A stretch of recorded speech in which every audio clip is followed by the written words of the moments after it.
rádio de Hamburgo, depois de transmitir o crepúsculo dos deuses durante muitas horas, acaba de anunciar: o Führer morreu. Terminou a guerra, terminou a guerra, terminou a guerra.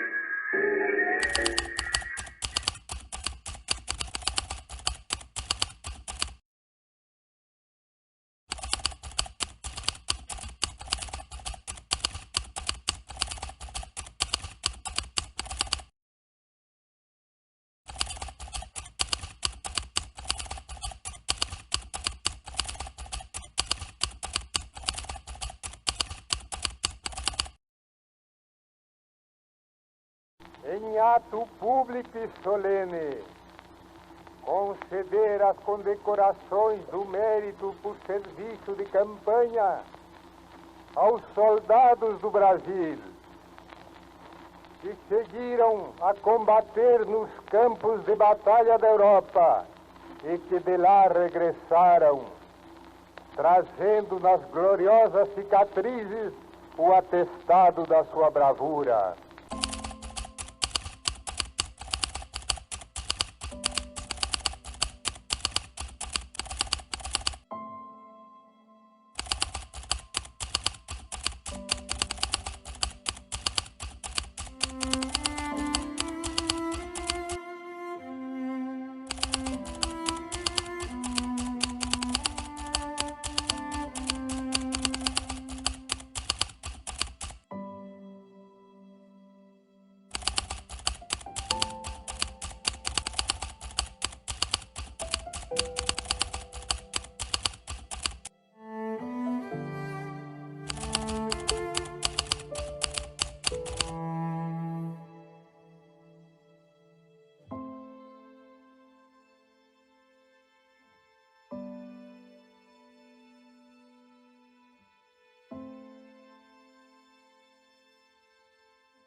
Bom, meu pai, eu costumo dizer que ele foi um herói na guerra e um herói na vida, né? Bom, na guerra, as pessoas, a maioria, conhece, né, o heroísmo dele. Ele foi para a guerra em 44, voltou um ano depois, no término da guerra, e foi ferido na guerra. Ele tinha marcas de estilhaços, de granada, né? E ele era um combatente extremamente heróico, corajoso. Ele comandava um morteiro, né, na Segunda Guerra, comandava uma equipe.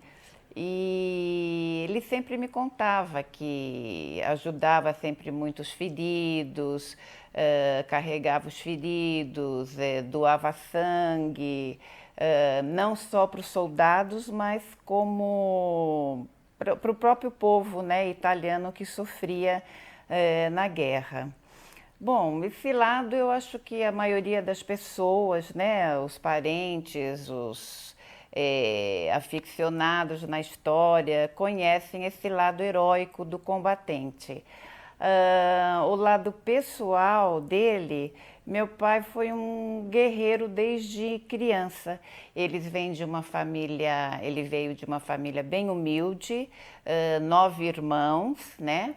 O avô veio da Itália, imigrante italiano, e eles passavam muitas necessidades, né? Eles não tinham o que comer, não tinham o que vestir, o que calçar, mas eles batalhavam, ajudavam determinadas pessoas que tinham lojas, mercearias naquela época, né? Para arrumar um dinheirinho para ajudar a família. E foi por isso que meu pai entrou no exército também, uma por gostar, né, do militarismo, e outra porque tinha um salário para ajudar a família. E assim ele serviu por 3 anos até ele ir na guerra. Depois disso, ele voltou, ficou mais um tempo, né,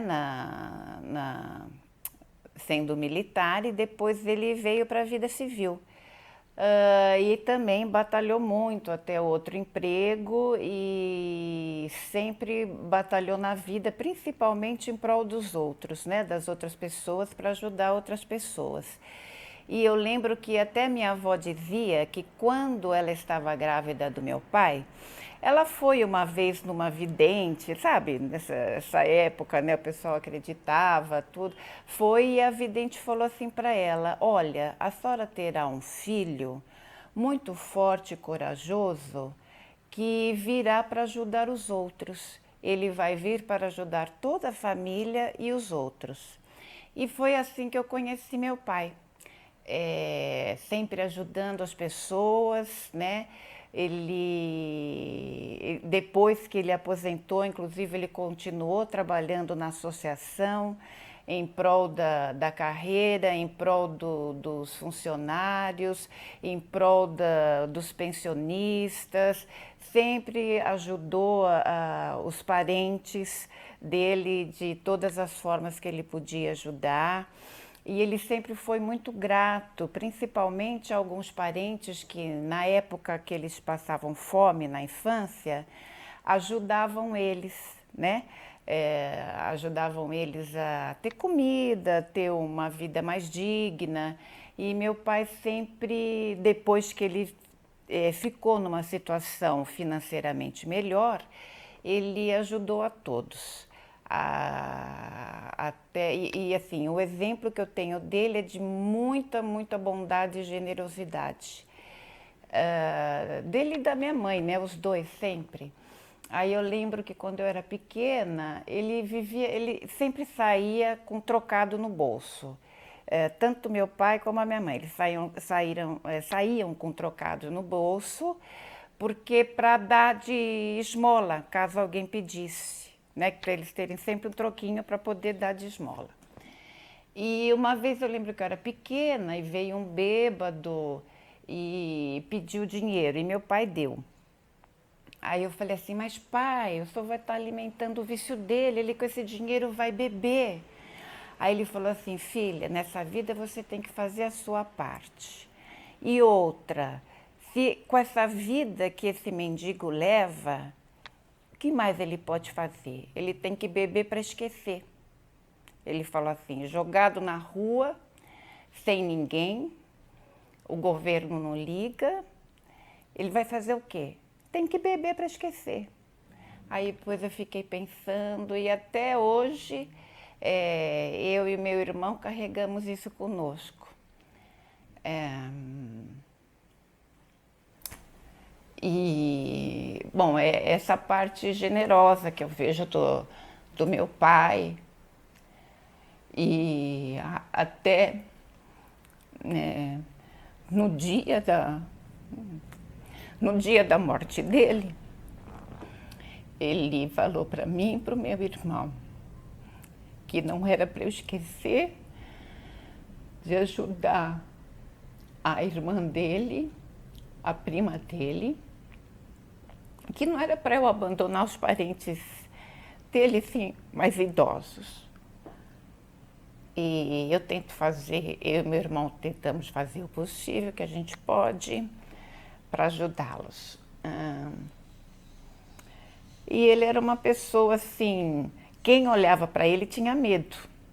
Uma porque ele era grande, enorme, né? Ele tinha 1,92 m, um homem muito forte. E ele tinha aquela cara de bravo, né? De parecer um militar mesmo, assim. O negócio dele sempre foi disciplina, né? Ele sempre... tanto é que eu levo até hoje, né? Eu pedia sempre bênção para minha avó, respeitar os idosos, respeitar os professores, respeitar os coleguinhas. Já naquela época, quando eu era menina, estudava, ele já me orientava a não fazer bullying, Ele me orientava, você nunca xinga o seu coleguinha, você nunca chama ele de gordo, ou você nunca chama ele de 4 olhos, ou você nunca, isso você pode causar um problema para o resto da vida. Então ele me ensinava a respeitar tudo, todos e ajudar as pessoas da maneira que eu pudesse. Então eu tenho esse exemplo, né, dos meus pais e ele sempre ajudou o próximo, desde quando batiam em casa para pedir esmola, um prato de comida, ele e minha mãe preparavam, não sei o que, para dar para as pessoas, né? E essa parte bondosa dele, que depois que as pessoas o conheciam melhor, viam que aquela carapuça dele, né, de austera, assim, mais brava, era só uma película de proteção. Porque ele era uma pessoa extremamente bondosa, de um coração imenso, extremamente generoso e estava pronto para ajudar quem fosse. Qualquer pessoa, um estranho, um da família, um amigo. É essa lembrança que eu tenho dele como pessoa. E como um herói, porque para mim isso é um herói, porque ele veio de uma família humilde, que não tinha o que comer, mas mesmo assim, quando eles tinham alguma coisa, eles dividiam. Eu lembro que no começo da nossa vida também tinha, foi com muita dificuldade, né? Porque nós morávamos num cômodo, a nossa mesa de refeição era uma tábua de passar roupa, minha tia doava leite, que ela trabalhava na Nestlé, na Ninho, né? E ela trazia leite Ninho pra gente, que os funcionários tinham direito, e como ela ainda não tinha filho, ela dava para minha mãe. E meu pai, com muita luta, muito esforço, muita honestidade, muito trabalho, conseguiu melhorar e com isso ele começou a ajudar mais as pessoas. Inclusive, até ele falecer, ele queria fazer o joguinho dele toda semana na loteria. E ele mesmo falava, não, se eu ganhar, não é para mim. Eu já estou com 95 anos, isso não é para mim. Eu quero ganhar para ajudar as pessoas que eu conheço. É isso que eu tenho de recordação dele. Só coisa boa.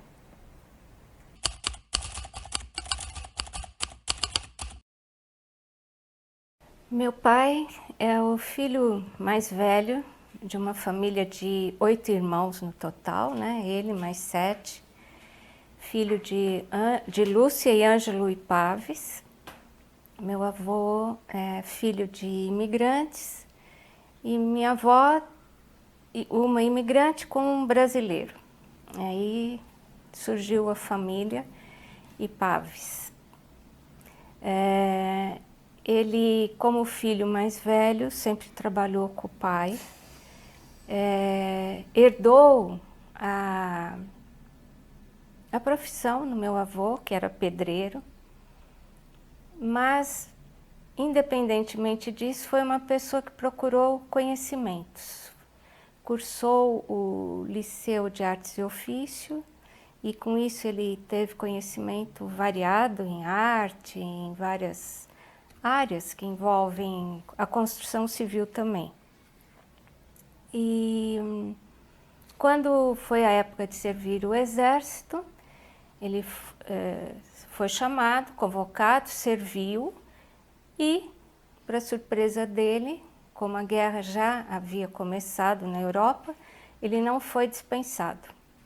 Ele continuou no serviço militar e quando a FEB foi formada, ele se apresentou como voluntário. Depois ele deveria ir pelo 6º RI,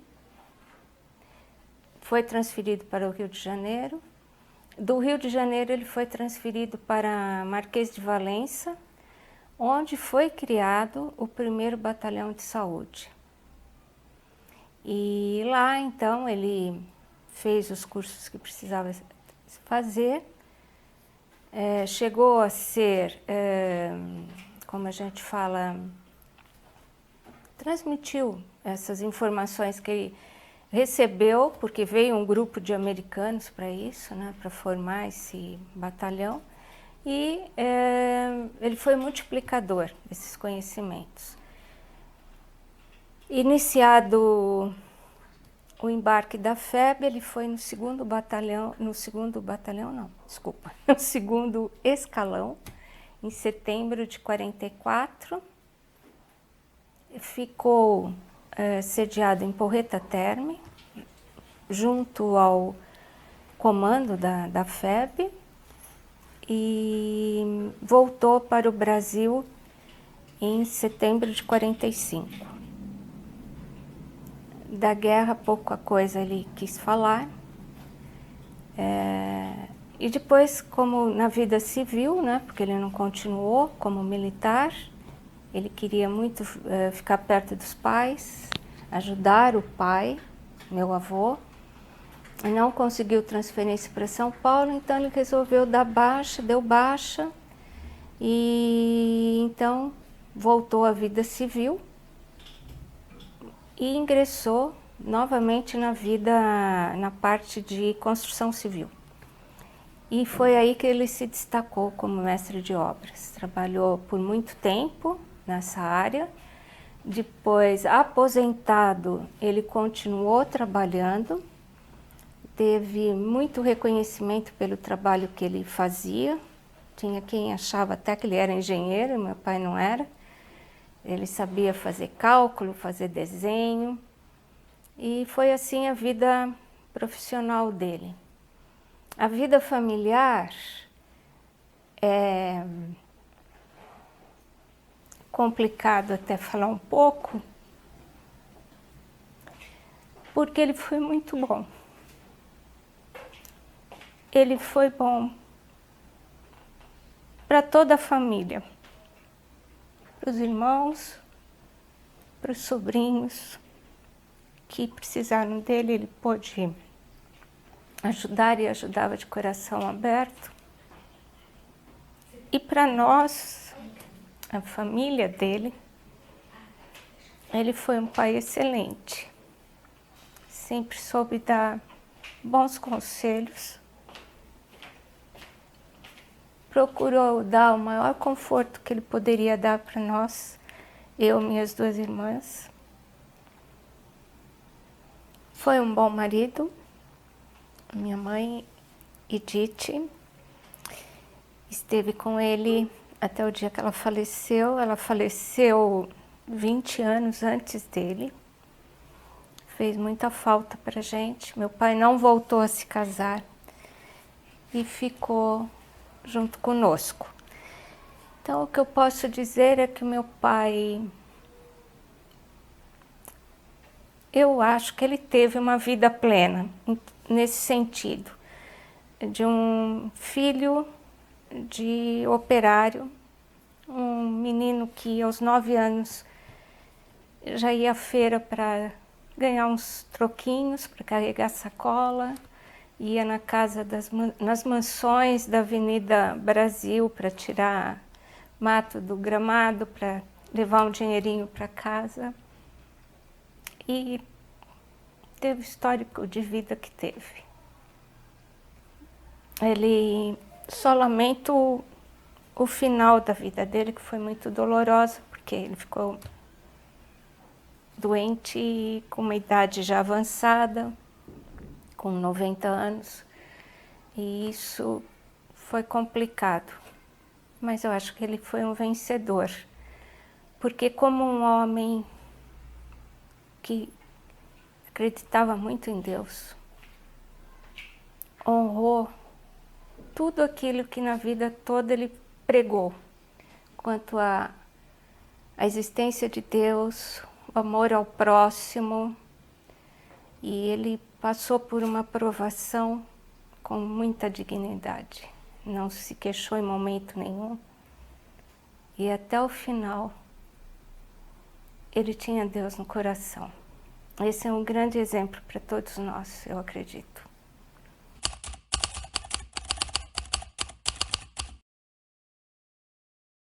O veterano Antônio Cruchac, ele saiu de Santo André, ele foi espontâneo para a guerra, não foi forçado a nada.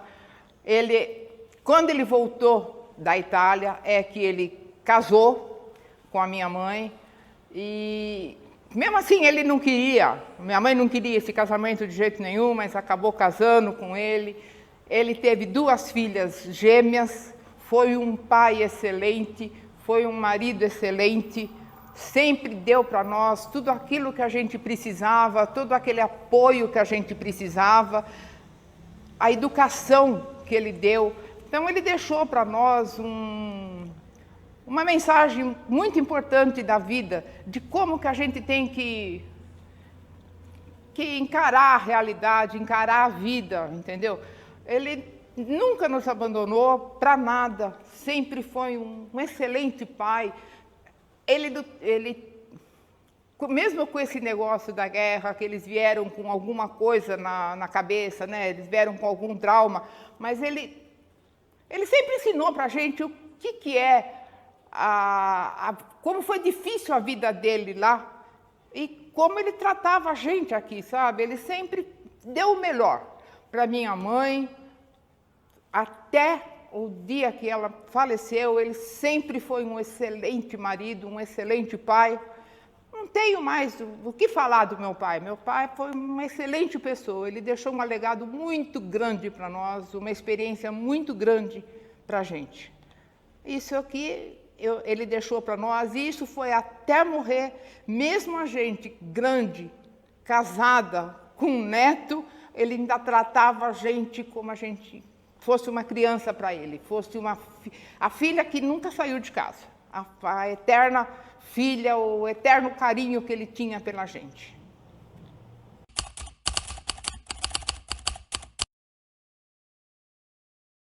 Orlando Abud, filho de Salim Abud e Mariam Salim Abud, filho de imigrantes árabes, né, sírios. E nasceu 8 de maio de 1922, uma data comemorada com muito... Meu pai queria comemorar sempre em 2 datas, né? Aqui que ele foi registrado e que ele nasceu, que antigamente, né, tinha isso. Então, por ele comemoraria a semana toda de aniversário, inclusive com a data da vitória, né? Que é 8 de maio. Então, ele sempre foi muito festeiro, né? Então, ele comemorava até não poder mais. E tinha orgulho disso. É de uma família de 10 irmãos, 8 homens e 2 mulheres, e ele era o caçula, com a diferença de 20 anos do mais velho. Então, quando meu pai andava com o irmão mais velho, parecia o vovô. Além de ter a aparência, né, do meu avô, assim, pela postura, né, parecia um pai, né, dele. Que era uma pessoa assim, muito boa, e meu pai acatava muito desse irmão. E de todos, né, porque vocês sabem, como família, eles querem todos paparicarem. E meu pai era o mais paparicado, porque era o caçulinha, né? O que ficava, eles tinham comércio. Primeiro, meu avô foi mascate, que ele ia nas casas, né? E a gente perguntava, papai, mas como é que o vovô fazia? Meu avô era analfabeto. Como é que ele marcava que ele tinha que buscar na casa de fulana o dinheiro da compra, né? Porque a venda nunca era feita com a pessoa, às vezes, tendo presente, né, o dinheiro. Mas ele falava que ele marcava aquela senhora que fazia doce quando eu ia lá, a outra que tinha os peitos grandes, que marcava, né? Então, cada uma tinha uma característica, né, que o vovô se baseava, né? Então, você vê, né, o que a cabecinha, eu acho que isso para mim ficou uma coisa, porque eu como professora, né, você acha que sem alfabetização, sem saber números, sem saber letras, né, como é que eles se viravam? Não só meu avô, e todos esses mascates que assim trabalharam, né, porque a distância era longe, né, não era cidade, não se pegava bom dia a pé, pelos sítios, né. Então, meu pai contava com muito orgulho. E aí, quando os irmãos tiveram comércio na Maria Marcolina, meu pai era pequenininho, eles colocavam meu pai no balcão, né, da loja. E ele, loirinho, claro, de olhos claros, né, chamava atenção, então todo mundo queria. Então, era mais uma paparicação, não só dos clientes, né, como da família, né. E que mais que eu posso falar do meu pai? Com o marido, foi assim, conheceu minha mãe, que era estrangeira, da mesma descendência, né, dos pais, e se encantou pela voz. Minha mãe tinha uma voz bonita, cantava, e se encantou pelo jeito, né, dela, sem saber falar muito árabe. Em pouco tempo eles noivaram, porque o irmão da minha mãe estava noivo do irmão do meu pai, né? Então foi a troca não digo troca, mas os casais se encontrando, casaram na mesma data. E sempre a gente viveu muito com esses meus primos, que a gente considera irmãos, né? E a minha mãe foi aprendendo português, e meu pai sempre no comércio, quer dizer, quem cuidava da casa era a mãe, né? Que era estrangeira, que não sabia como ia comprar uma carne, um pão, mas ela teve esse apoio da irmã do meu pai, né? Essa figura que meu pai sempre foi muito rígido, né?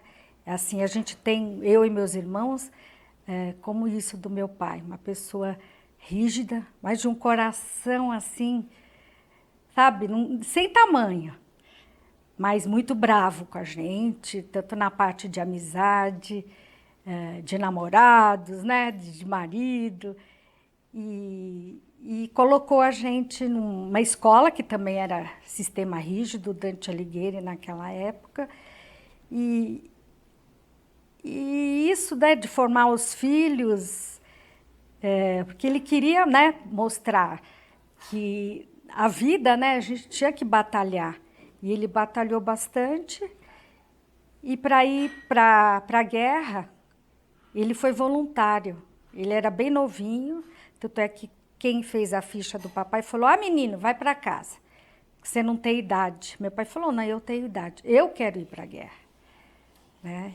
Então, ele foi, e ele tinha perdido a mãe há pouco tempo, e então ele achou que ele precisava ir. Os irmãos eram mais velhos, alguns já casados, né?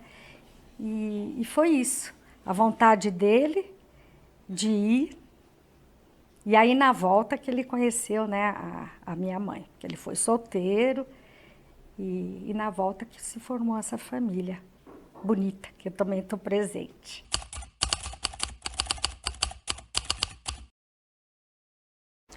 Sou filho de pracinha. Meu pai era do 6º RI de Caçapava. Meu pai foi para a guerra, também serviu o exército. Meu pai, para mim, foi um grande herói, né, que eles contavam as histórias da FEB para mim. Praticamente eu vivi dentro da FEB. Com 5, 6 anos de idade, eu sentava no colo dos pracinha, né? Então meu pai contava aquelas histórias, então você cria aquela imagem na cabeça, né? Então eu sempre gostei da FEB, né? Apesar do que eu servi no batalhão de guardas, né? Meu coração é FEB. Meu pai foi um grande herói, um bom pai. Nós somos 7 irmãos. Meu pai ensinou muita coisa, inclusive caráter pra gente, responsabilidade. E ter um pai que foi militar e eu tenho orgulho de ser ex-militar pelo meu pai. Meu pai na Segunda Guerra Mundial foi de Caçapava, né, como eu falei. Ele foi do 6º RI de Caçapava, meu pai chamava de 6º Regimento do Inferno. Ele foi, no primeiro escalão, foi 6.000 homens para lá. E meu pai, quando desceu em Nápoles, que meu pai era cabo, intérprete, falava bem italiano, né, Giselda? Meu pai falava bem italiano e tal. Quando eles desceram na Itália, os próprios italianos cuspiram na cara dos próprios brasileiros. Chamavam os brasileiros de macaco. Por quê? Pela farda Zé Carioca. Era uma farda parecida com o prisioneiro alemão, com a farda alemã, né? Meu pai foi para a guerra com 28 anos. Ele trabalhava no banco R. Carvalho Pinto. Quando deu o estouro na guerra, seguraram todos os documentos dele, entendeu? Ele desembarcou no Rio. Quando chegou na Itália, ele foi comandado pelo 5º Exército Americano, pelo general Maclay. Então ele contava as histórias, né? Quando ia na sede, na associação, a primeira associação em São Paulo era na Praça da Sé. Depois foi lá perto da Paulista, né? Que era um casarão antigo na época. Então eu ficava brincando lá. Era Natal, Ano Novo, né? Meu pai sempre me levou. E eu gostava, né? Tinha os amigos dele que ele falava, que era o King, um boxeador que ele contava as histórias, né? Inclusive teve os eventos norte-americanos que vinham, né? Para fazer demonstração, né? A Bali Mouro, meu pai conheceu. Tem o Joey Luiz, que lutava boxe. E esse cara, o King era um grande boxeador. Então ele saiu para fazer uma luva de boxe com ele, né? Deixaram o King ganhar. Era um crioulo de 2 metros por 50. Então deram uma pasta de dente, uma toalha, um sabonete, né? Era um prêmio na época, né? E tinha o chocolate também, né? Chocolate era ele morava em Poá. Era um amigo muito íntimo do meu pai, tinha um capote. Então meu pai contava as aventuras, né? Da guerra, que ele saía para pegar os amigos dele que eram enfermos, né? De guerra, os mortos, tirava a chapinha, colocava na boca. Depois uma outra chapinha levava para o comando. Então meu pai contava essas histórias. Então eu criei uma imagem da FEB. Por isso que eu gosto da FEB, né? Não pelo cada herói que morre, é uma parte de mim que vai embora. Porque a gente conhece no meio, né? Quem abriu o leque para mim conhecer um pouquinho mais a FEB foi minha irmã Fabiana, que é a Eurídia. Que abriu o leque para mim conhecer um pouco mais a FEB. Só via aquela batida. Entendeu? A Eurídia que me ensinou, a Nádia também. Opa! Inclusive a gente chama de Tio Miguel, né? Lá de Santo André. Ele era sargento na época. Na época ele era sargento. O meu pai era cabo. Eles foram no mesmo embarque. Entendeu? Teve o pai da Cris Abuti, que era amigo do meu pai de infância. Meu pai aprendeu a fazer tabule e tal. Então eles foram para a guerra não juntos, né? Meu pai foi no primeiro e ele foi no segundo escalão, na época, né?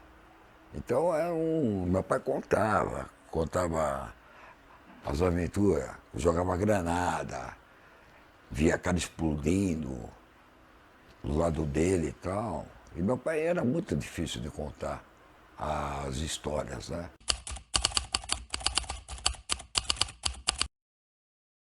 Meu pai, ele era o 10º de 11 irmãos, né? E a minha avó não queria que ele fosse, porque minha avó era descendente de alemães, né? Ela era a favor de Hitler, né? Então, né, ele disse que o cumprimento do dever para ele era muito importante. Ser brasileiro, certo? Cumprir, defender a pátria era importante. Então, ele foi contra tudo e contra todos, ele foi para a guerra.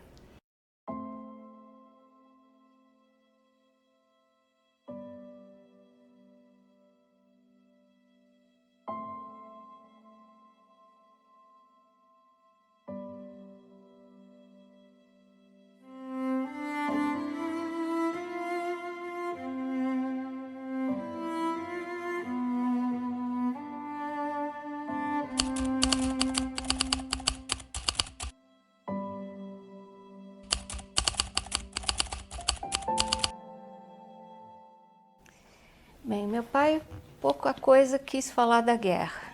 Acho que para ele, por ter sido do batalhão de saúde, eu acho que o que ele trazia com ele era muito doloroso, porque os companheiros que entraram em campo tinham ali a batalha em si para vencer, mas quem estava na retaguarda e principalmente fazia parte do batalhão de saúde, viu aquilo que a gente acaba esquecendo de falar muitas vezes, dos feridos. E isso deve ter marcado profundamente meu pai, de ver chegar um companheiro com muita dor, ou alguém que perdeu um braço, ou alguém como ele me contou quando estivemos em Valença, alguém que ele queria muito ver e que tinha perdido as 2 pernas. Isso para ele deve ter sido muito difícil acompanhar e ele deve ter levado isso a vida inteira. Mas também uma coisa que eu achei importante quando ele me contou foi a disposição dos brasileiros de estarem presentes na vida cotidiana dos italianos pós-guerra. Meu pai, a guerra terminou em maio, meu pai só voltou em setembro e nesse período eles conviveram ali com a população italiana. E ele contou que ele, Dr. Paulo Cantão, que era na época quintonista de medicina, usando de um jipe, circularam algumas vezes ali pela região, buscando auxiliar os italianos, principalmente nessa parte de saúde. E eu achei isso, ele contava isso com satisfação de dizer que, independentemente de terem estado ali como soldados, eles puderam fazer esse trabalho.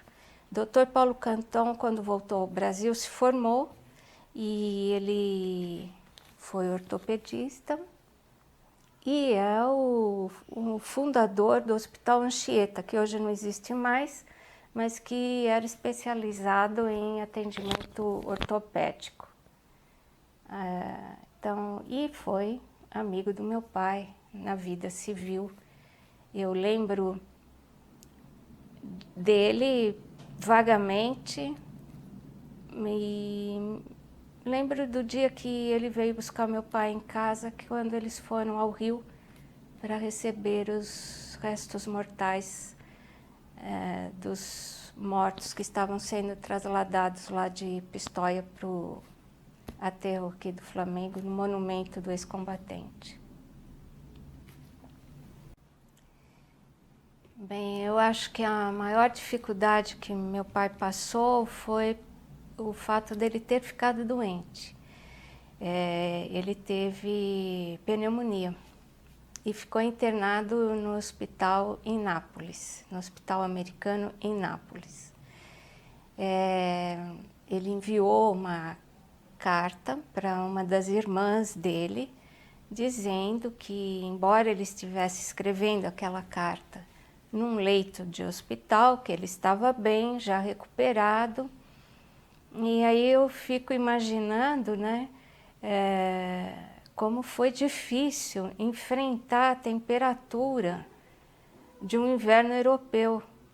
Eles não tinham, né, como enfrentar, não sabiam o que era aquele inverno tão rigoroso, que dizem que foi um dos invernos mais rigorosos naquela década. E meu pai foi um dos que sofreu com isso, a ponto de ser hospitalizado. Mas ele não tinha queixa disso, ele só lamentava por ter acontecido isso e dele ter sido afastado ali do serviço dele. Olha, o que eu lembro, assim, que meu pai sempre costumava contar da guerra, era mais, assim, a parte boa, a parte humana dos soldados, a parte humanitária, né?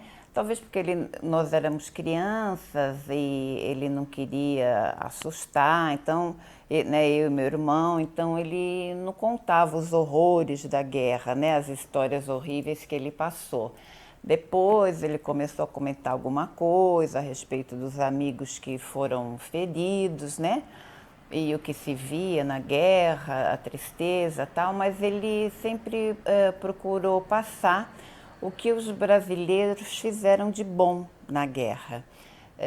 Como, por exemplo, eles dividiam a ração com o povo italiano que sofria, né? Largados, crianças, idosos, mulheres. E eles contavam também que eles, às vezes, até se alimentavam menos para ter uma sobra de comida para fazer o famoso sopão, né? Que eles faziam para o povo. A parte mesmo de cuidar dos feridos.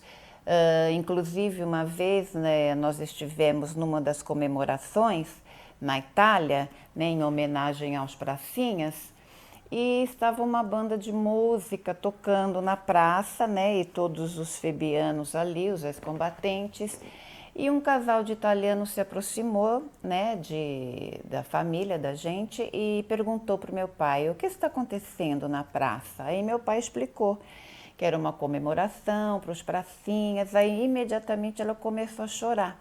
Ela falou assim: eu estou viva graças a um pracinha brasileiro, porque eu fui ferida na guerra, estava para morrer e precisava de transfusão de sangue naquele exato momento.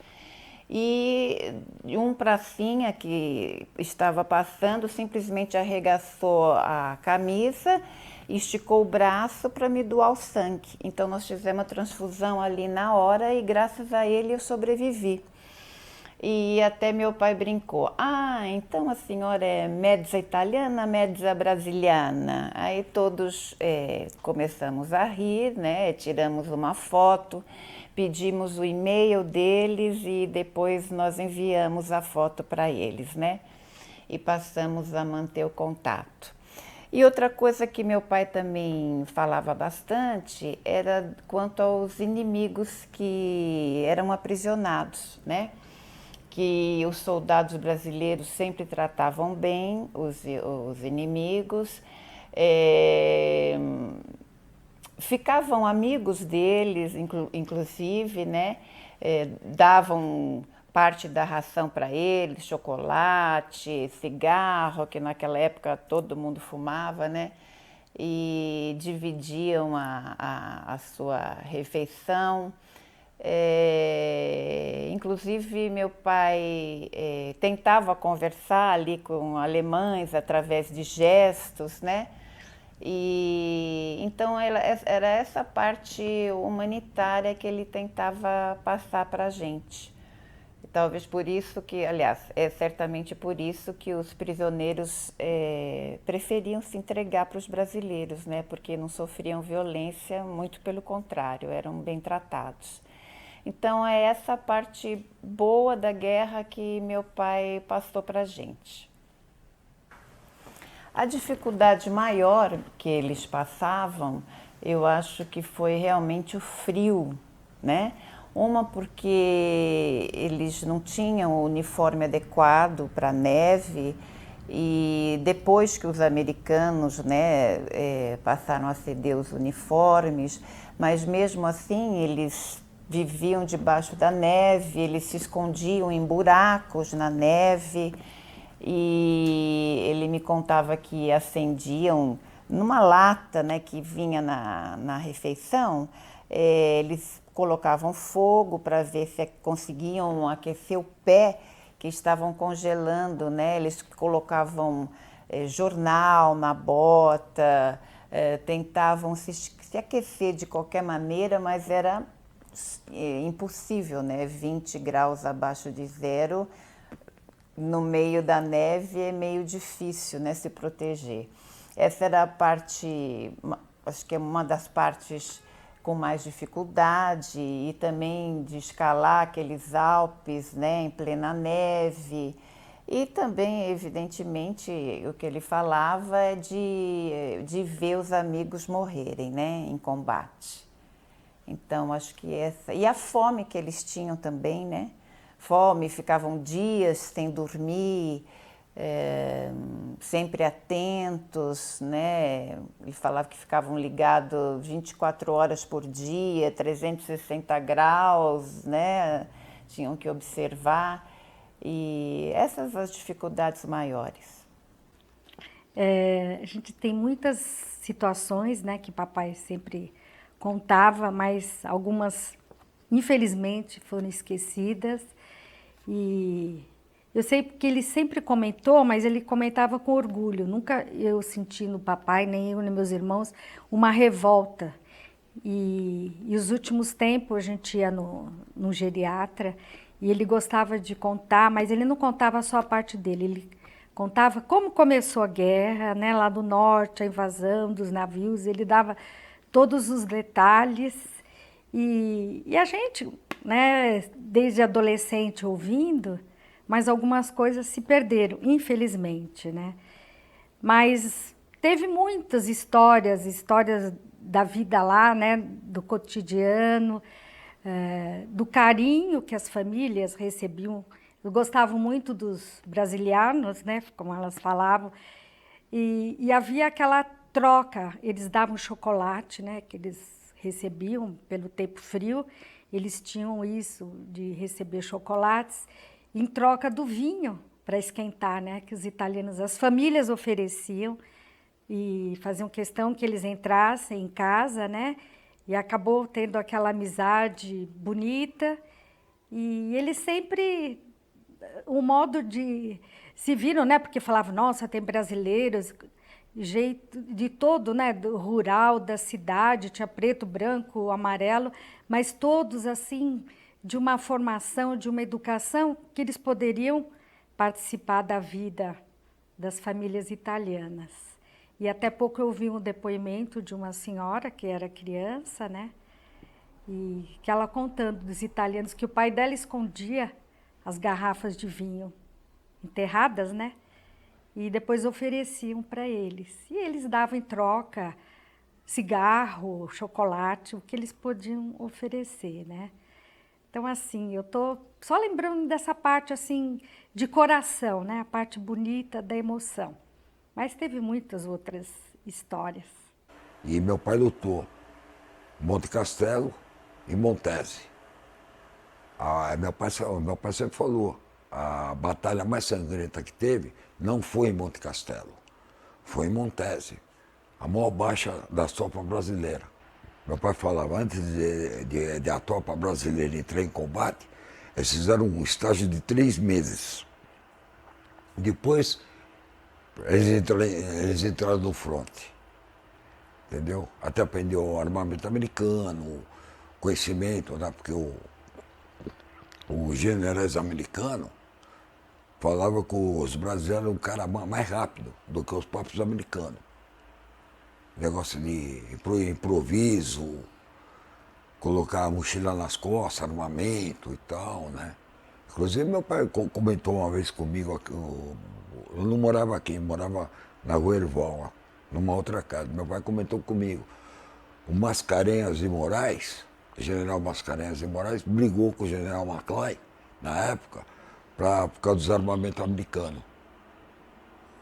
O general queria o Garran M1, que é 8 tiros, semiautomático.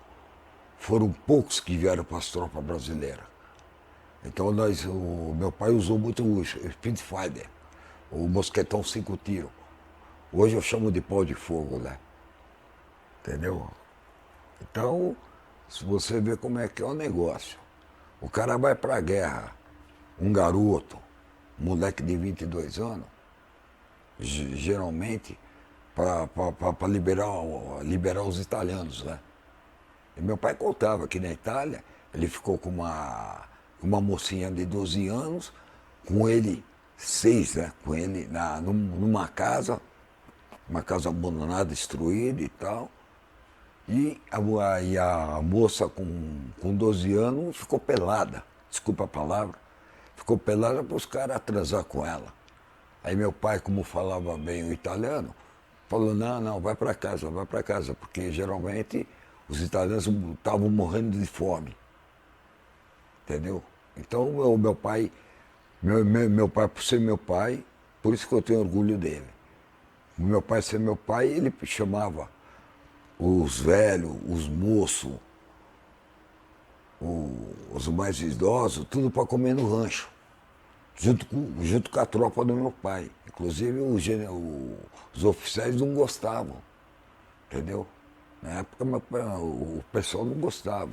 Então ele contava casos pra gente, principalmente pra mim, né? O pai tinha um medo da Lourdinha, que era uma Magnum 42, 1.200 tiros por minuto, a famosa Lourdinha. Por que o apelido de Lourdinha? Tinha uma esposa de um rapaz, chamava Lourdes, era costureira. Então fazia aquele barulho da máquina, brrr, como a mulher falava muito, colocaram o apelido da metralhadora de Lourdinha. Eram umas coisas interessantes, né, que meu pai viu muita gente sendo morta. Não sei se ele matou gente, ele não comentou com isso daí comigo.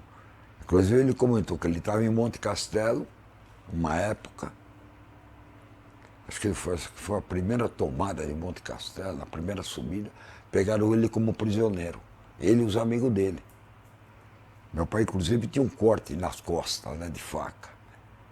Então o pessoal, os próprios amigos dele, subindo o morro, quando sei o que aconteceu no caminhão, saíram todo mundo na porrada lá e tal, mas meu pai saiu, entendeu? A situação que marcou foi quando meu pai, né, terceiro sargento de transmissão, teve que buscar um padre numa outra unidade e na volta os alemães começaram a atirar no jipe que eles estavam, né? E o jipe em movimento é um alvo mais difícil, mas o padre mandou parar e o sargento foi o primeiro a se safar do jipe, né? Aí eles aí eles saíram correndo, entraram numa casa, aí a nossa artilharia já começou a ver, aí já começaram a atirar e tudo, aí eles saíram e conseguiram chegar em segurança, certo, lá na unidade dele.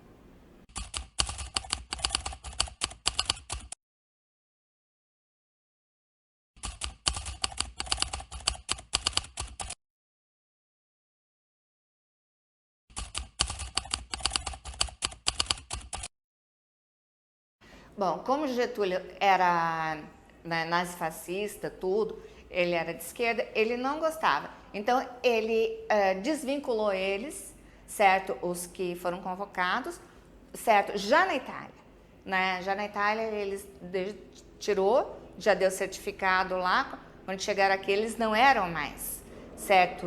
Militares nem nada, né? Então, eu acho que eles não tiveram reconhecimento nem do governo, nem pensão e nem os militares da época, e mesmo depois de um tempo, eles tinham um pouco de ciúmes deles, uma espécie de uma dor de cotovelo, né? Então, eles tiveram reconhecimento muitos anos depois, certo? Porque antes nenhum, né? Nem a pensão, nem nada. Eles não receberam o merecimento que eles teriam que receber, a atenção que eles tinham que receber, eles não receberam, não. Eles receberam aquela homenagem quando chegaram. Até aqui em São Bernardo, eu acabei descobrindo que foi feito na Jurubatuba ali, ou na Faria Lima, acho que na Faria Lima, foi feito um arco para receber os veteranos. Acabou. Cadê o arco? Foi feito só na época que eles chegaram, no dia que eles chegaram. Tiveram aquela homenagem, aquela passeata na rua, tudo. Fora disso, eles não tiveram reconhecimento nenhum. Nenhum. Isso meu pai sempre falou, que eles não tinham reconhecimento. Tudo que tinha que ser feito tinha que ser pedido, entrado com processo, com coisas, e até agora nada. Não conseguiram que as filhas recebessem. Também está aí. Cadê o direito deles, que eles não têm? Não tiveram esse direito. não tiveram direito de muita coisa, eles não tiveram o reconhecimento que eles mereceriam, não tinham. Olha, nos militares, eles depende muito do militar. Tem militar que dá muita atenção, muito valor ao veterano, e tem militar que você percebe que dá aquele valor assim, sabe? Por ser um militar que está lá. Nós tivemos aqui em São Bernardo um vereador que deu muito apoio aos veteranos, apoiou muito a associação, viu os veteranos como um herói, na realidade. Mas tem uns que fazem de conta, vou lá, cumprimentar, é um veterano, não sei o quê, ele foi para a guerra, ali, na hora que você viu. E depois faz de conta que ele não é nada, não aparece. E os militares, eu acho que eles deveriam ter um pouquinho mais de atenção aos militares. Como mesmo o hospital militar, depois de quantos anos é que eles conseguiram ter um hospital para eles? Porque até ali eles não tinham direito a nada. Eles foram ter direito do hospital militar há muito tempo. Isso é coisa que, quando eles chegaram no Brasil, eles já deveriam ter o direito. Eles não têm. O direito do pagamento deles, quantos anos depois que isso foi normalizado? Quer dizer, eles chegaram aqui, como meu pai sempre disse, eu cheguei no Rio de Janeiro, uma mão na frente e outra atrás. Chegou no Rio, teve que pedir dinheiro emprestado para poder vir para Santo André. Porque lá eles tiveram uma festividade, um apoio, alguma coisa. Acabou ali, acabou, cadê o valor? Militar, nem todo militar dá apoio aos veteranos, não. Eu, sei lá se eu estou sendo muito cri-cri, muito coisa, mas é o que eu vejo. Tem militar que apoia, que gosta, que dá valor a eles. E tem militar que não quer nem saber. Faz de conta que não é nada. E prefeitos da agora, vereadores, na hora cumprimenta tudo. Se ele foi um herói, só, acabou. Foi um herói, cumprimentou, virou as costas e já não é mais nada. Cadê a ajuda deles? Cadê a ajuda que esses militares precisam? Eles, quando vieram em Santo André, tem um prédio ali, vários prédios ali na Vila Guiomar, que foi falado que era dos veteranos. Só que quando eles chegaram, estava ocupado por pessoas normais, civis, e eles ficaram sem o lugar que eles teriam o direito de ser deles. Eles perderam esse direito. Quer dizer, se alguém tivesse o valor, se eles tivessem o valor mesmo, como dizem que os veteranos têm valor, nada disso teria acontecido, né? Cada um teria chegado aqui e tinha o seu lugar, um lugar para ficar, como foi dito antes. E não tiveram nada disso. Por ele estar na associação, né, participando da diretoria, eles ouviam, né, o que aconteceu com fulano, na época da pensão, muitos tiveram que entrar com processo para receber. Alguns foi automaticamente, né, e outros não. Tiveram que, o caso de amigos, eu sei de pais de amigos, que tiveram que entrar na justiça para receber. Então, assim, e muitos não ficaram nem sabendo. Quem morava, assim, no interior, em algum lugar que não tivesse acesso, né, a essa turma, podemos dizer, a reunião deles, ficava sem saber. E ninguém ia procurar bater na porta e falar, olha, você vai ter aqui, né, o reconhecimento. Então, por isso que a gente ficou sabendo de pessoas que tinham dinheiro para poder manter, né, nem a comida na casa, nem vestuário, nada. Então, isso foi uma parte, assim, bem chatinha deles, que meu pai comentava. E outra coisa, reconhecimento do governo, eu acho que depois de muito tempo. Agora nós estamos tendo, não sei se é porque a gente está participando dos eventos, que a gente vai, né, encontrar, que tem livros, né, e tem essa presença de todo ano, ter a reunião de todo o Brasil, né, essa reunião, porque a gente está mais entrosado. Eu sempre tive presente e não ao mesmo tempo, porque eu levava meu pai na associação, meu pai dirigia, mas teve uma época que aí ele não dirigia mais, então eu levava, aí ia para o meu trabalho, quando eu podia participava no quartel de eventos. Eu gostava disso, eu achava assim orgulho, eu achava bonito meu pai pôr o terno, pôr as medalhas, ter aquele símbolo da FEB, né? Tão bonitinho. Meu pai deixou para mim também aquele alfinete da FEB. E então, para a gente é um orgulho, né, saber do pai, né, uma gratidão. Mas muitos voltavam com neurose e a minha mãe, ela falava assim, primeira coisa que o governo devia ter feito era ter tratado todos eles, porque tinham alguns que tinham a neurose muito grave mesmo, de não conseguir sustentar a família, de bater, de ser agressivo, mas não por ele, pela pessoa, pelas coisas que vieram, né? E depois de muito tempo que a gente vem entender, né, os nossos pais, por que alguma coisa levava eles a terem preocupação com a gente, de sair à noite, das amizades, porque eles passaram por momentos muito difíceis. E não vamos dizer que não teve neurose, porque a maioria deles, ou se não dizer todos, né? Uns eram mais fracos, então esse reconhecimento de dar um tratamento, foi muito difícil para eles. Eles, na verdade, foram mais reconhecidos pelos civis, quando chegaram da guerra, né? Quando eles retornaram da guerra, foram ovacionados pela população, tudo. Mas, pelos militares, na época, eu não sei, ninguém sabe explicar direito por que eles não tiveram o devido reconhecimento, né? E, inclusive, eu lembro que meu pai falava, na Constituição de 88, eles deram o direito a todo ex-combatente de receber uma pensão de ex-combatente. E muitos não conseguiram receber, mesmo estando na Constituição.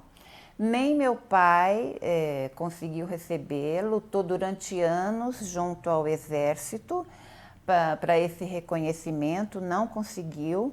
Ele entrou na Justiça, né, por conta que constava na Constituição de 88, e levou anos para ele receber.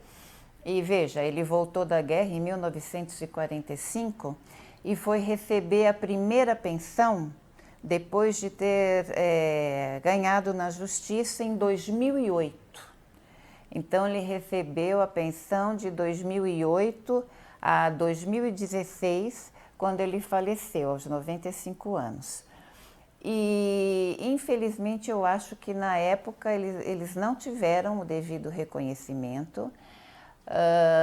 Só ultimamente, de uns anos para cá, que o Exército começou a reconhecê-los, e eu acho também que, por influência de muitos admiradores e historiadores da história, né, da FEB, simpatizantes que começaram a escrever livros, a fazer documentários, vídeo, um trabalho bem acerrado sobre a FEB. E só então eu acho que o Exército passou a reconhecer de uma forma mais justa, não tanto quanto eles realmente mereciam, e também, lamentavelmente, muitos já não estavam mais aqui para receber essas homenagens, e muitos já no fim da vida. Então, essa parte eu lamento, é lamentável, né? E também por a história dos nossos heróis não fazer parte do currículo escolar. Então, nossas crianças, eu mesmo na época nunca tive aula que a Força Expedicionária Brasileira combateu o fascismo na Segunda Guerra. E até hoje também é difícil.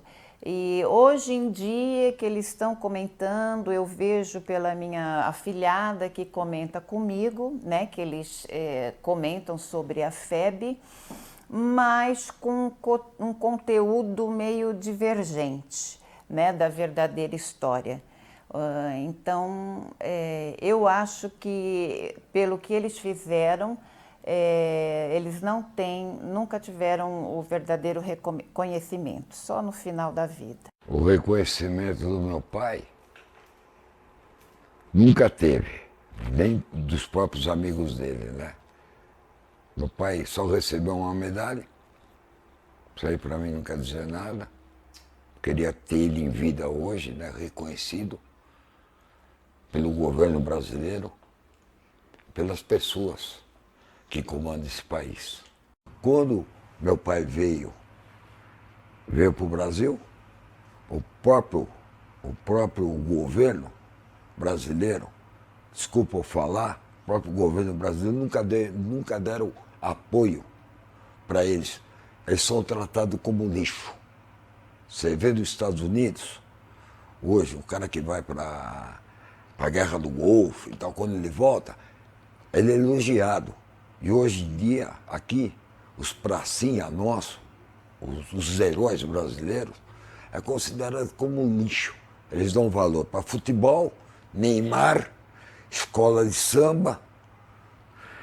E esse pessoal aí, eles não dão valor, né? Que lutaram, foram menino para lá, sem entender de porra nenhuma, foram um lugar desconhecido, né? Por causa do frio, armamento não conheciam.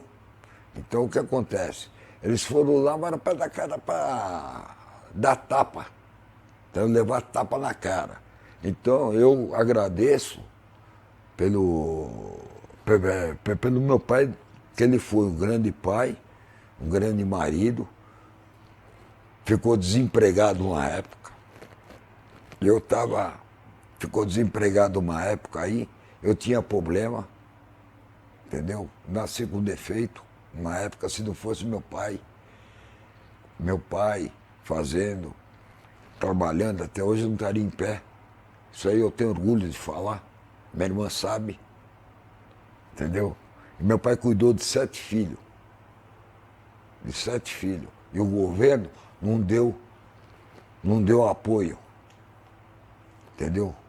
Quando meu pai voltou, acabou, né? Falou, vamos esquecer o pessoal, entendeu? O pessoal de guerra é um lixo pra gente.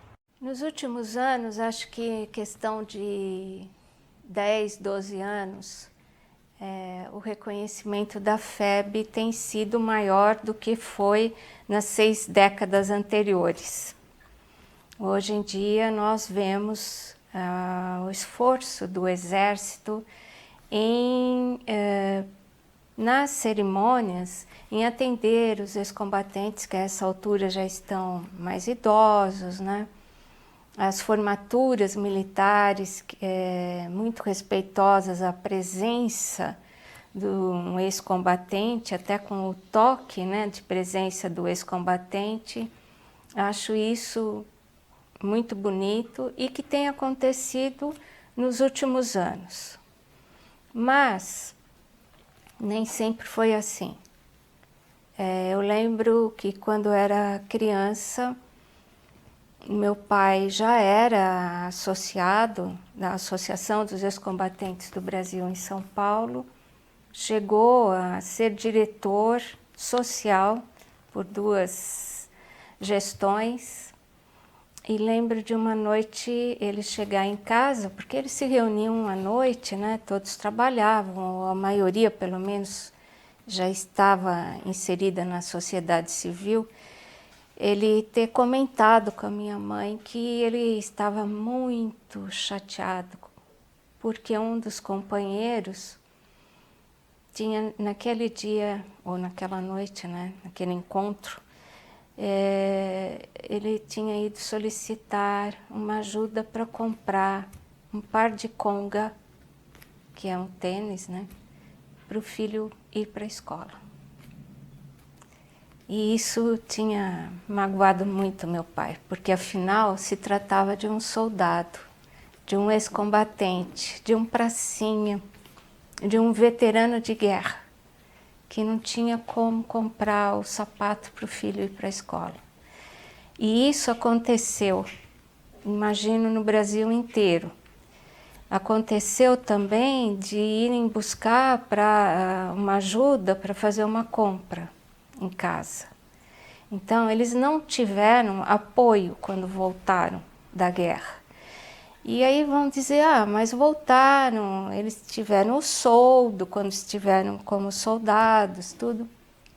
Mas ninguém lembra da dificuldade da reinserção na vida civil. E o fato de que muitos, ou talvez a maioria, trouxeram a neurose, como diz, a neurose de guerra, que é a dificuldade mesmo de vencer tudo aquilo que eles trouxeram. Não tiveram, pelo que eu sei, apoio nenhum. Tanto assim que eles procuraram se agrupar em associações, mantiveram o corpo de espírito, talvez que eles chamam, não sei, no linguajar militar, de um apoiar o outro através dessas associações. Lógico, buscando direitos que talvez viessem a ter, mas dando também esse apoio financeiro. Só na década de 80 é que eles foram chamados para se apresentarem novamente, porque iam passar a receber uma pensão militar. Aí então começou o reconhecimento 4 décadas depois do final da guerra. Esse apoio para alguns foi muito bom, ajudou, suavizou muitos problemas, mas foi muito tardio para muitos deles, que já haviam falecido, ou já tinham, talvez nem quisessem mais saber daquele papel que exerceram na história militar do Brasil. É isso que eu acho que ficou essa, não digo uma dívida, mas um reconhecimento adequado àquilo que eles tinham feito. E que eles, com eles, sabiam que tinham feito por honra à pátria. Eles tinham isso com eles. Eles tinham honrado um dever. Entre eles não existia heróis. Eles tinham feito o que era preciso ter sido feito. E isso nem todo mundo entendeu, nem grande parte da população civil, nem as Forças Armadas. E eu fico contente agora de ver que parece que reconhecem agora. Mas agora acho que já é tarde.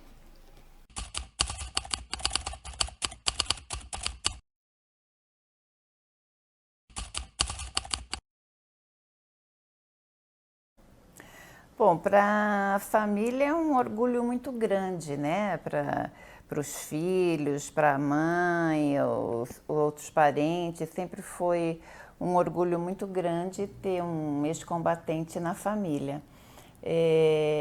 Principalmente pelo que ele passava, né, para a família, o que ele aprendeu na guerra, ele tentava passar para a gente, né, em todos os sentidos, em forma humanitária, em forma de esperteza na vida, sabe? Assim, para mim, para o meu irmão, da gente ficar sempre ligado em tudo, para olhar para todos os lados, né?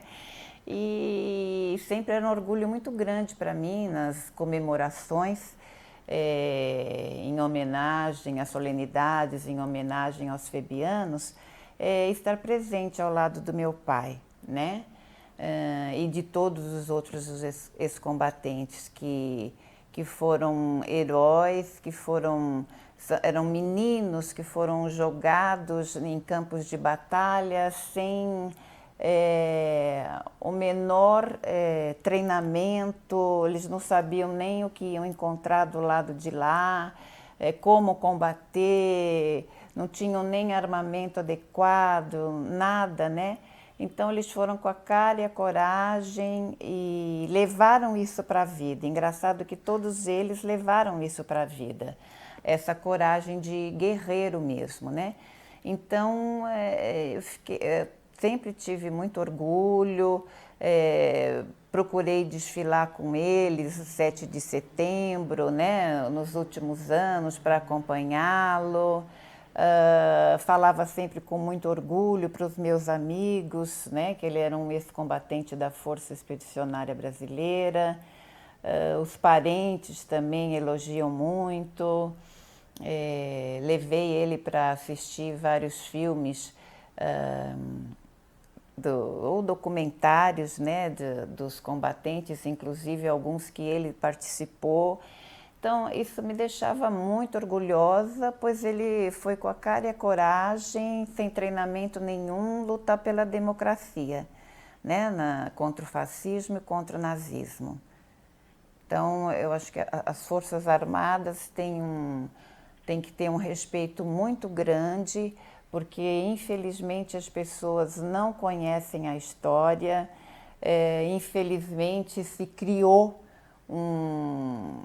uma mentira em volta do militarismo, porque eu acho que eles estão aí com corpo e alma para ajudar a nação e muito devemos a ele. O crescimento dessa nação cresceu graças às Forças Armadas Brasileiras e graças aos ex-combatentes. Olha, os netos, a família tem orgulho de ter um vô veterano, mas como é o problema dos netos que trabalham, então eles não têm muito tempo para ir nas festividades, mas sempre tiveram orgulho do vô, do jeito que ele tratava os netos, com o carinho que ele tratava os netos. E da família, eu tenho a minha irmã, que também gosta, mas ela não tem tempo para seguir nada que é da FEB, entendeu? Mas tem muitos da família, muitos conhecidos que têm orgulho, sim. Irmãos dele, irmãs dele que têm orgulho dele ter sido um veterano, dele ter sido um herói e combatido, né? Ido lá para combater a guerra e voltado para os braços da família, né? Sem um problema nenhum, quer dizer, problema todos eles tiveram, sempre tem uma sequela, mas eles voltaram para a família bem, voltaram para ser o orgulho deles. E o meu filho mais novo, ele tinha muita vontade de ter seguido a parte militar. Mas os dois foram dispensados do tiro de guerra, então não seguiram. Mas até hoje ele fala que eu tinha vontade, é o que tem mais amor, não é que os outros não tenham, mas é o que tem mais amor, as coisas do vô, as coisas que meu pai tem, é tudo ele quer guardar, ele quer ter com ele. Bem, de saber que o meu pai esteve numa guerra, na Segunda Guerra, e que foi a última grande guerra, né? E que representou o nosso país da maneira como eles puderam representar. Isso me traz um sentimento, orgulho, mas aquele orgulho positivo de saber, poxa, meu pai, escreveu o nome dele na história da humanidade. Ele tem o registro dele nessa história. E eu que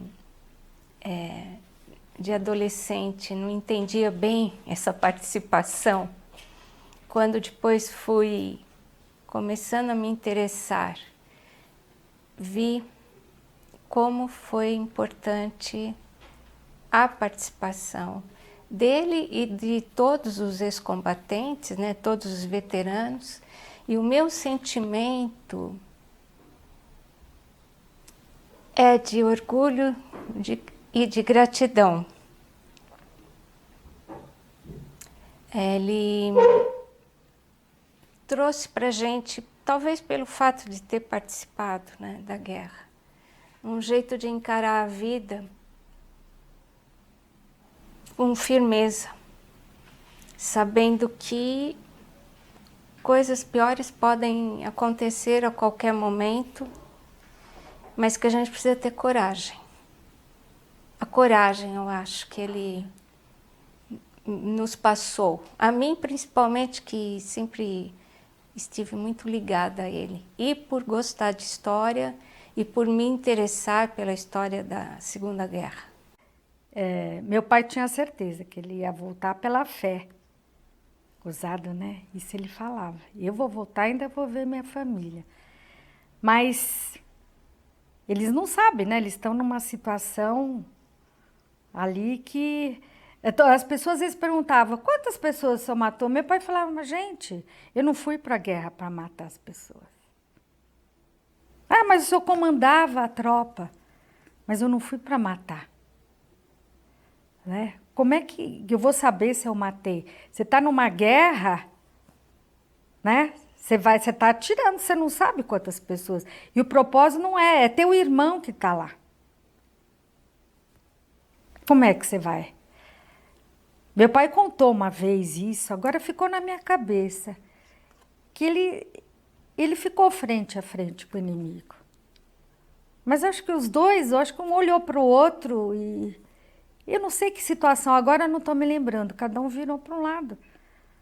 Porque jovens, né? Agora você matando assim no grupo, agora você vê uma pessoa na tua frente. Ele disse que foi muito difícil.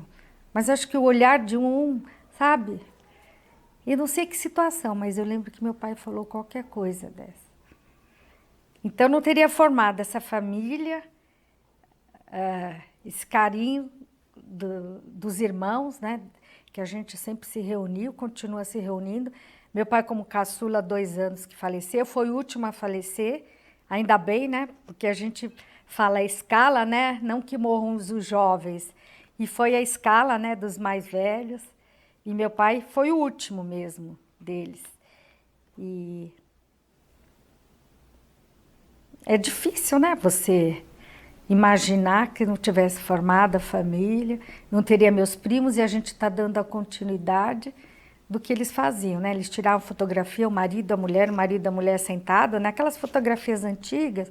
E a gente faz isso agora quando faz as festas, o churrasco, né? A gente leva o banner dos nossos pais e os filhos se agrupam, né? Dá aquela tristeza, mas ao mesmo tempo vem uma alegria que a gente está tendo essa oportunidade de reunir os primos. A gente tem esse sentimento forte. Com os primos, aí você fala, só... Não, a gente tem isso. Eu acho que nós, brasileiros, temos isso, né? Forte dos amigos, que a gente chama de manos, de primos, e que a gente quer dar essa continuidade e essa homenagem para eles. É isso, a homenagem. Só isso a dizer. Gratidão.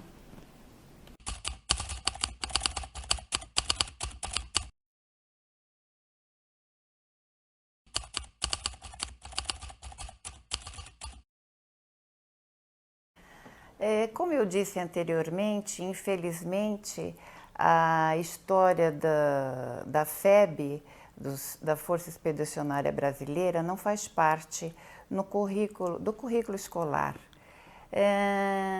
Então, eu gostaria de deixar uma mensagem para esses jovens que estão vindo por aí, com esse... digamos assim, com esse ranço das Forças Armadas, dos militares, que parassem para pensar e lessem os livros da história, mas cujos autores são verdadeiros historiadores apartidários. Então, vocês pesquisem sobre a história dos nossos heróis e tentem seguir o exemplo de todos eles, de lutar por uma nação melhor, por uma vida melhor, por uma solidariedade melhor. E eu acho que agora chegou a hora de deixar essa raiva, essa história, de ficar remoendo, ai, ditadura, ai, não sei o que, passa uma borracha. Nós não vivemos essa época, só sabe o que aconteceu nessa época quem viveu a história. Então, vamos ser partidários à nação, ao povo brasileiro. Temos agora uma chance de construir uma nação melhor. Então, vamos todos dar as mãos, seguir o exemplo dos ex-combatentes que davam as mãos até para os inimigos. Então, vamos todos agora nos dar as mãos, independente de partido, independente de situação econômica, divergências econômicas, políticas, religiosas. Nós somos um só, somos um povo, somos todos iguais. E vamos aproveitar essa oportunidade, onde a gente pretende acabar com a corrupção, e vamos lutar em prol dos mais necessitados. E é esse o recado que meu pai deixou para mim, e é isso que eu pretendo levar adiante. Então, jovens, prestem muita atenção naquilo que vocês estão fazendo, no caminho que vocês estão colocando a vida de vocês. Sejam partidários apenas da nação e do próximo. E família acima de tudo. Puxa, difícil agora, né? Que mensagem deixar? Essa nova geração. Eu lembro no meu tempo de estudo que pouco se falava nos livros de história, se vinha 2 linhas sobre a Segunda Guerra Mundial, era muito. Então a gente vê os estudantes que quando você fala não estão nem aí. Mas graças a Deus nós temos pessoas, temos locais que a gente pode levar essa história que marcou tanto o nosso país, que marcou tanto as famílias, nesses eventos, nesses desfiles, no Sambódromo, na Escola Marquês de Monte Alegre, que é uma escola que valoriza muito o patriotismo, as bandas, eles colocam as bandas, as crianças pequenininhas desfilando, até às vezes em colo de professora, de mães, porque esse espírito não pode morrer. E eu acho que a gente está cultivando isso, nós, manas, primas, febianas, de todo o Brasil, nessas reuniões que a gente faz. Esse ano vai ser em Recife, ano passado foi no Rio, já tivemos Brasília, São Luís, no Sul, e eu acho que a história vai ficar, mas também está dependendo da gente. Hoje em dia nós temos uma ajuda, a gente vai ao quartel, a gente vê que os coronéis dão maior força, querem conhecer as filhas de Fabiano, a gente se apresenta, a gente fala, meu pai foi isso, e eles têm o maior carinho.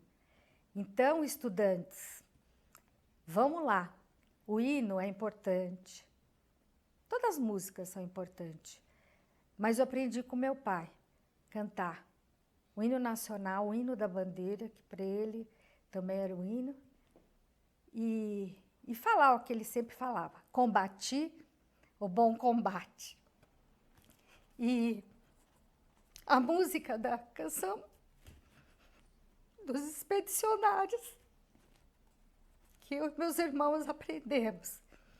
Hoje eu canto, mas às vezes eu fico engasgada e não chego até o fim. Mas a gente está lá, participando. A música é muito linda. E ainda mais o dia da vitória, o dia do aniversário do meu pai, 8 de maio. Então, são várias datas a comemorar. E que Deus dê força para mim, para os meus manos, primos, que a gente continue. Ai, desculpe, eu estou muito emocionada, mas é isso que eu quero levar para as pessoas. Essa homenagem, o carinho, coisas que vêm do meu coração. Né, pai? Combati o bom combate.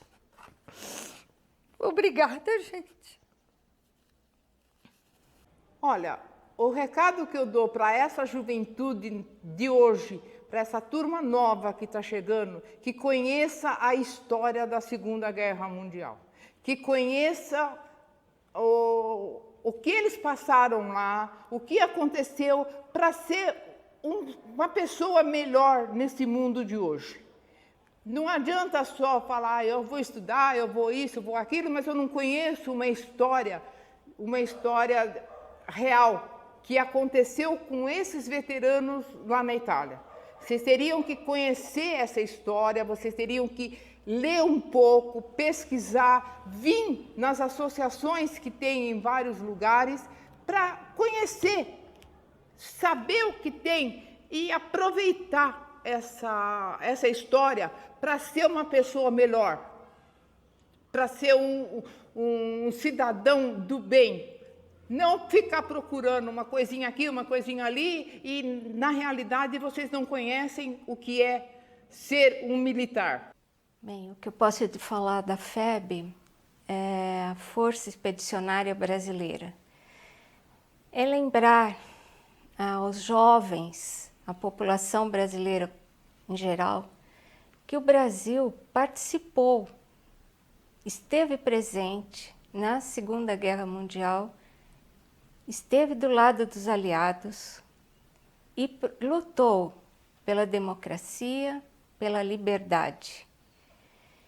E a Força Expedicionária Brasileira, é bom que se entenda, ela foi formada por homens comuns, homens que vieram da área rural do Brasil, eram filhos de comerciantes, eram trabalhadores comuns e formaram, a pedido do Exército, a chamado do Exército, essa força que soube representar o Brasil, honrou o nome do Brasil. De uma maneira que alguns vão dizer, mas eles tiveram uma participação pequena, estiveram numa área em que a guerra não era assim tão perigosa, talvez, mas guerra é guerra. Ninguém vai imaginar que exista uma guerra de segunda categoria. E os brasileiros estiveram nela. Foram com a intenção ou com a orientação que ocupariam postos já liberados pelos aliados. E, no entanto, entraram em combate e combateram o maior exército da época. E venceram. Essa lição a gente deveria passar e ter escrito em livros escolares, para que os brasileiros soubessem que realmente temos pessoas com valores patrióticos e histórias que poderiam exemplificar a vida para muitos jovens, trazer valores importantes É isso que eu poderia dizer sobre a Força Expedicionária, talvez muito mais, mas basicamente isso. O conceito que eles tiveram entre eles de estar entre irmãos e de lutarem pela pátria e estarem liberando o mundo de um regime fascista, neofascista, e terem trazido com eles também, além de terem lutado lá, mas trazido com eles o lema liberdade e democracia. Eu, como sou descendente de Fabiano, eu queria que todos os descendentes, netos ou bisnetos de Fabiano, me ajudassem a levar essa bandeira. Que essa bandeira é a cobra fumando. Nunca deixar a cobra parar de fumar. Vamos espalhar para o mundo inteiro que o Brasil participou da Itália na Segunda Guerra Mundial. Eles não dão valor. Eu, até o dia da minha morte, eu vou carregar essa bandeira da FEB, que é a cobra fumando. Muito obrigado a todos.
Força Expedicionária Brasileira, eu te dou meus parabéns.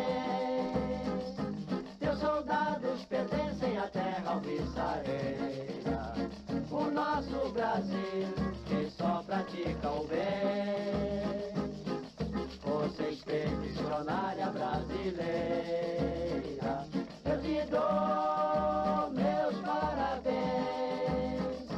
Teus soldados pertencem à terra alvissareira, o nosso Brasil que só pratica o bem. Os feitos do teu soldado têm mostrado o valor de um combatente audaz. Porque ferir e matar não é pecado a quem reprime a guerra e adora a paz. Na grande vitória em Monte Castelo, cada soldado seu dever